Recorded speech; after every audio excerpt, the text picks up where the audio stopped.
Hey, Sarah Vale, I want to divide this into 2 points, right? First, regarding your last point, the fiscal issue. We're seeing that the fiscal risk, or at least investor apprehension about it, stresses the yield curve everywhere, right?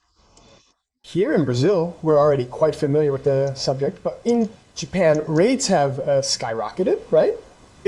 The curve has widened quite significantly, and the same goes for the United States and Europe. The fiscal issue is the central pillar of the stress and volatility of the yield curve.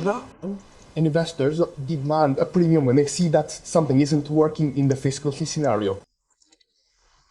Many economists say one certainty we have in the economy is that we're going to have a major crisis, right? We just don't know when, though. Perhaps the great crisis of 2008 for me was the biggest crisis of this century. It took a long time to happen, and it was very much linked to the financial system. Well, I can't say that the coronavirus, 2020 wasn't very particular, right? A very specific effect. So certainly we're going to have a major global financial crisis.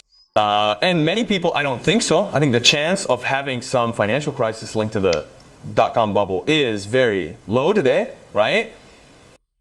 So we might have a deflation of multiples. Well, there are even some studies showing that it's very similar to what happened with the tech bubble, but we still have a long way to go. In terms of valuation, if we're going to repeat what happened back in 2001, at the beginning of the century, okay?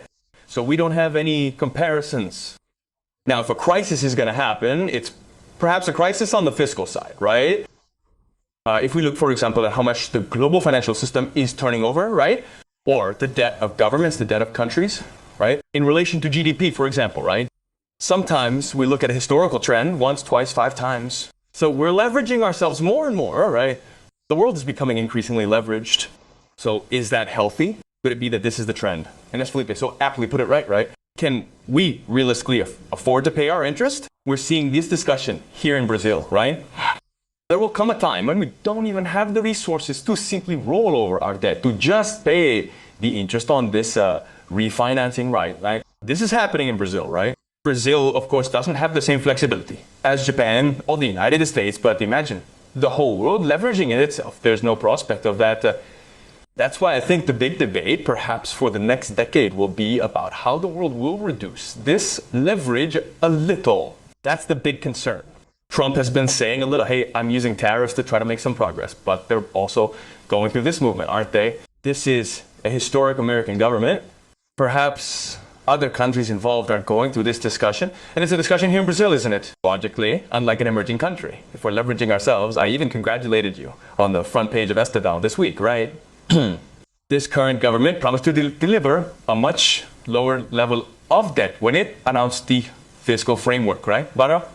And it's delivering many times more, a much higher percentage. That's the concern, right? Not delivering a surplus is a significant challenge. This is the central debate we're having this Friday, with the focus on the year 2026. Will we be able to effectively manage and control the growth of our national debt within the context of the Brazilian economy? Okay, but it's a global discussion, right? And at some point, perhaps this global financial crisis will come, right? I don't know if that's the scenario for 2026, and it will certainly affect the bonds, we call them, right? Yeah, right. Anyway, well, this fiscal concern isn't just a concern for us Brazilians, right? The Brazilians.